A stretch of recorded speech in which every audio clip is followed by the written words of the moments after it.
گلنظر، چشمی گریان تیرزه ها.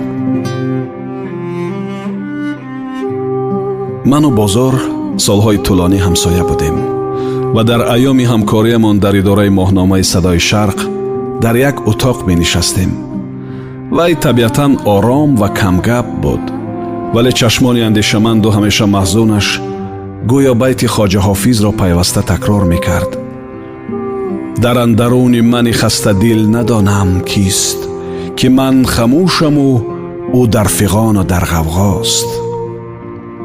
زبان شعرش و خیال شاعرانش از سخنگستران دیگر به تمام فرق می کرد.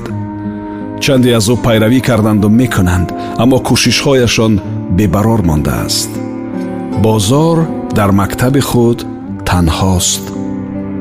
سالهایی که او در هجرت بود، در خانه‌اش اجاره نشینان گوناگون زندگی می کردند و امروز هم کسان دیگر به سر می برند.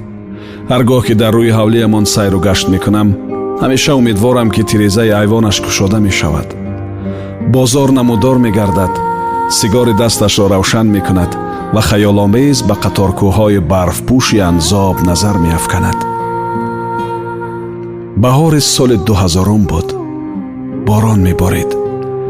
من به شیشه های گریان ایوان بازار با حسرت نگاه می کردم و این مصرع‌ها در خیالم دور می زد.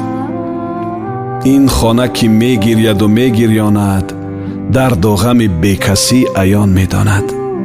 هجران زده و بیکس و بی آواز است، بر لانه مرغ لامکان می ماند.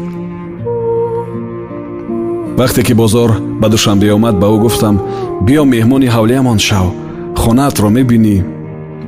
گفت: بسیار پیشنهادی خوب است، این کار را باید کرد. به گمانم این کار را نکرد و شاید کرده هم نمی توانست.